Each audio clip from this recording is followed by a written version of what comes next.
Pokračujeme v rozhovore s Mišom. Najcitlivejšia téma. Ľudia. Mnohí sa boja, že im AI zoberie prácu.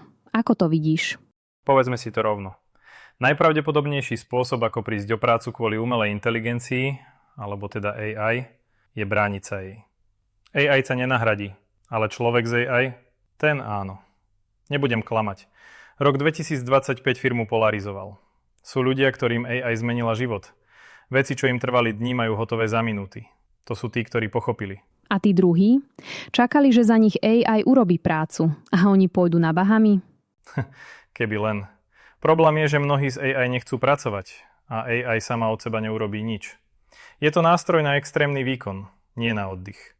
Nožnice sa roztvárajú. Kolega, ktorý používa AI, je zrazu 5-krát produktívnejší. Tí, ktorí to ignorujú, sa sami dobrovoľne posúvajú na okraj.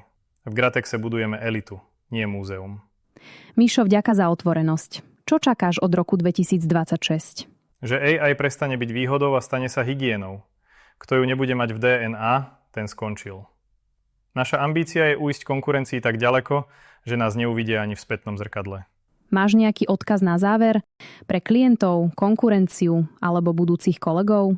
Mám. Je to naše interné manifesto pre novú éru. Bojom zocelené mozgy. Na bojovom poli AI. Tímová práca je taktika. AI je člen tímu.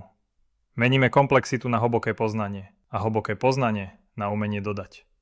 Nikto nie je nahrádzaný. Pokiaľ sa neprestane učiť, kreatívne duše sú vítané. Sabatikal nie je k dispozícii. Stres je. Nie je čas meniť súčasný svet rečami. My doručíme ten ďalší. Mišo, vďaka za rozhovor. Toto bolo výživné. Díky, Simona. Vidíme sa pri práci.